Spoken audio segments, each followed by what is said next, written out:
Good morning, everyone, and welcome back to the Suburban Rifleman.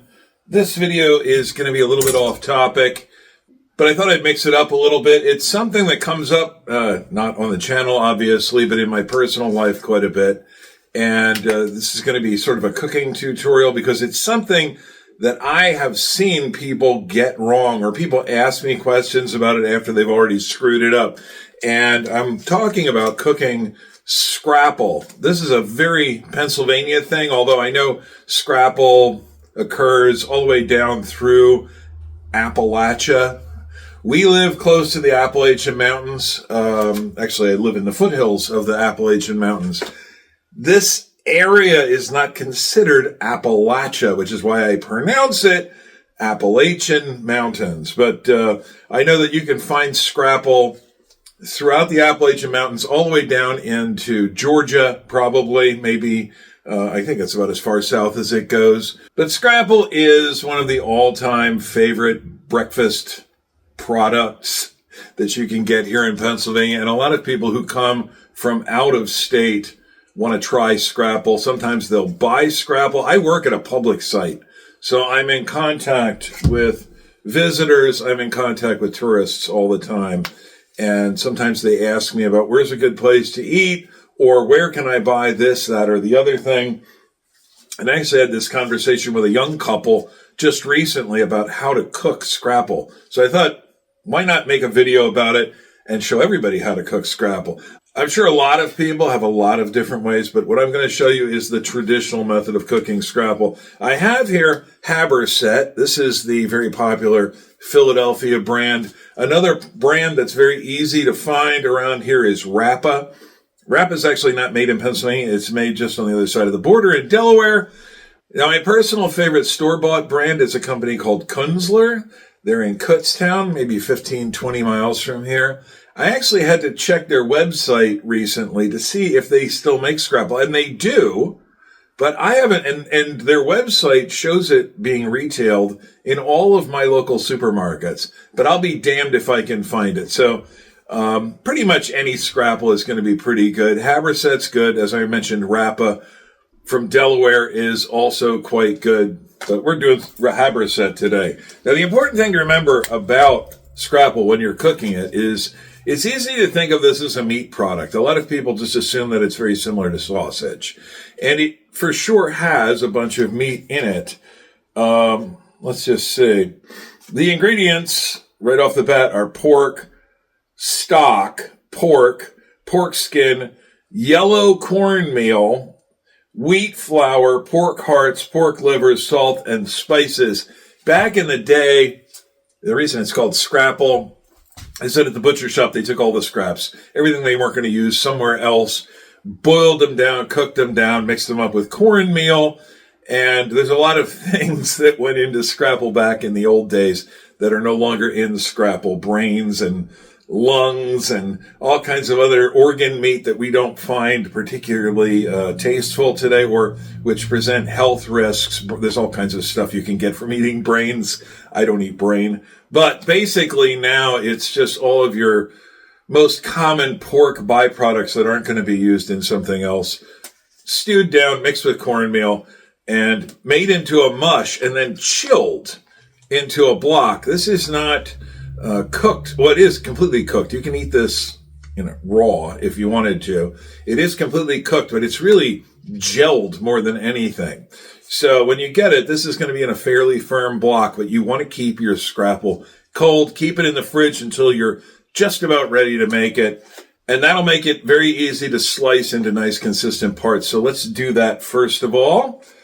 I've got a sharp knife and I'm going to get my cutting board, and we'll slice this into slices that are about somewhere between 1/4 of an inch and 1/2 inch thick, I guess 3/8 maybe. A lot of people make the mistake of cutting Scrapple too thick, and you get a sort of inconsistent cook when you do that. It ends up being too mushy. It's difficult to turn.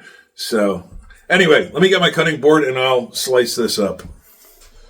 So I guess we're going to get about 6 or 7 slices out of this block. I've already removed it from its packaging. All Scrapple comes packaged like this. And keeping in mind that this is essentially a mush product, I could just squish this in my hands like a block of Play-Doh. Putting it in this really difficult and counterintuitive packaging doesn't help matters at all. But we're just going to slice the Scrapple again, as I said, maybe 3/8 of an inch. Now that one, the block tapers a little bit because of the shape of the mold, so it's maybe 1/4 of an inch on this end and 3/8. And then I'll just continue to make slices about like that. Again, remember, you don't want to set your Scrapple out and let it get up to room temperature before you try this, because this is quite firm, but it'll lose all of its integrity as soon as it warms up. It's basically held together with gelatin, I guess. And as soon as it gets warm, it just turns right back into mush. So, do you think I've had enough coffee today? Look how my hands are shaking.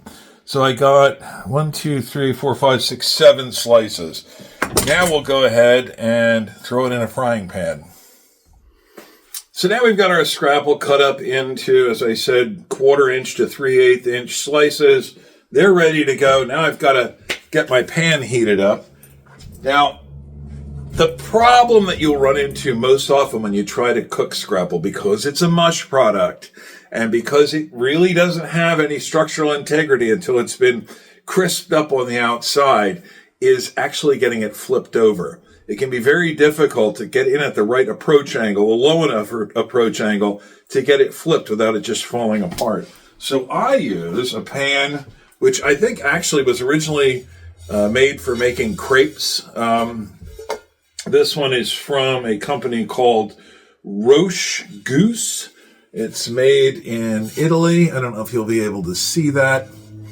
I think much more traditionally here in Pennsylvania, you would use some sort of a cast iron skillet. But I like this. It's made from cast aluminum. It's fairly thick. It holds and distributes the heat well. And it has this sort of non-stick finish on there. I know cast iron is the way to go.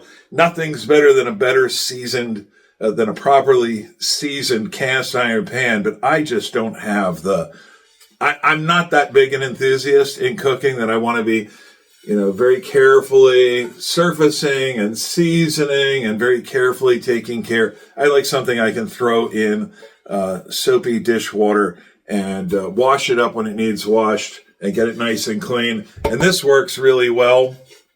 I'm going to put it on the largest burner of my stove and get it nice and hot. It does help if you cook all of your slices simultaneously, because this takes time. It takes about, I would say, somewhere between 7 and 10 minutes before you even flip it to cook it on the other side. And you want to get your pan good and hot before you start. As soon as you put the Scrapple in, you should hear steam forming. You should hear it sizzling. And then you have to resist the urge to flip it too quickly. But let's actually do it, and I'll show you. All right, so my pan is really good and hot at this point. And I've never tried timing a cooking Scrapple. So I have my iPad set up over here, which is very old, and the battery is very, very wonky, so I've got it hooked up to a power bank. But we're going to time this because I want to see just how long it takes to cook this stuff. But you're going to hear it as soon as I put it in the pan.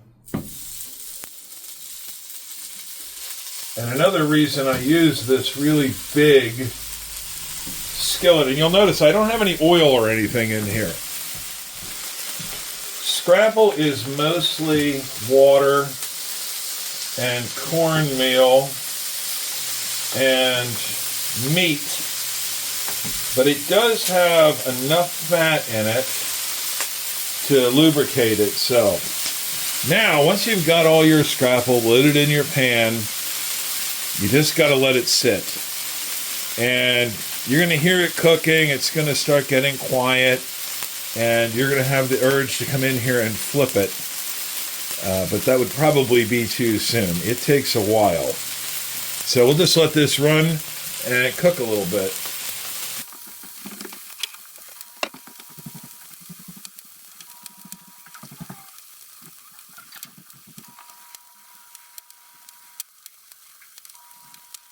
Maybe I should post this up as an ASMR video of just Scrapple cooking in a pan with the bubbles and the steam and the crackling. Yeah, probably not. Alright, so I started this stopwatch a little bit before I put the Scrapple in the pan. The Scrapple's got to be in there at least 5 minutes at this point. A good way to test if your Scrapple's starting to get done is to see, yep, it can move. It's not sticking to the pan. So we are probably now just about at the point where we want to flip it, but I don't know where I put my spatula. Okay, I guess we will try a different one because apparently my spatula has 10 millimeter socket written on it. I literally had it in my hand like 3 minutes ago and now it's completely disappeared. And this is what I mean. You need a very low approach angle because this is now very, very mushy. Ah, see? Look at that though. That's beautiful. It's golden brown on the outside and it didn't fall apart.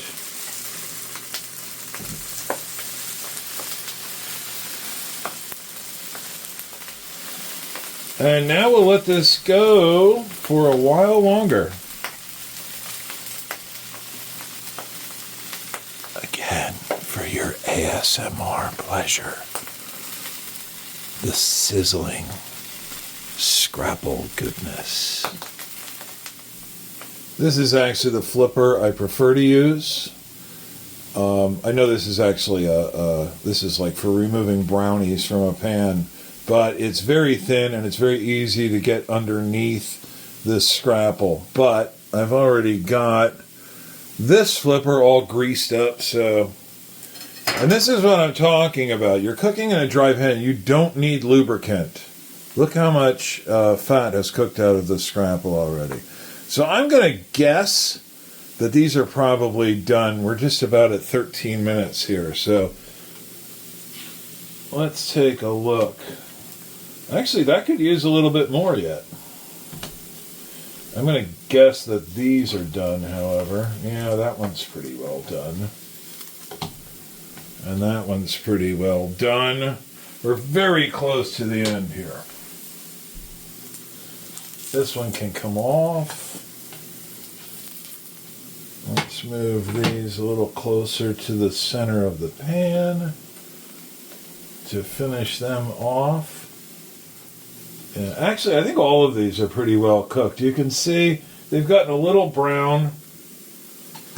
They don't need to be quite as brown as this. You just want them to have a nice, crispy crust on them. And there you go, 14 minutes. So, yeah, about 7 minutes on a side in a very, very hot pan. I have this turned up almost as high as it'll go. And we're done. So I know this was a bit of a departure for the channel, but hopefully some of you found it interesting or enjoyable. This Scrapple is done. When your Scrapple is cooked, it should have this nice brown crust on the outside, but it's still quite soft and mushy on the inside. Cornmeal, essentially.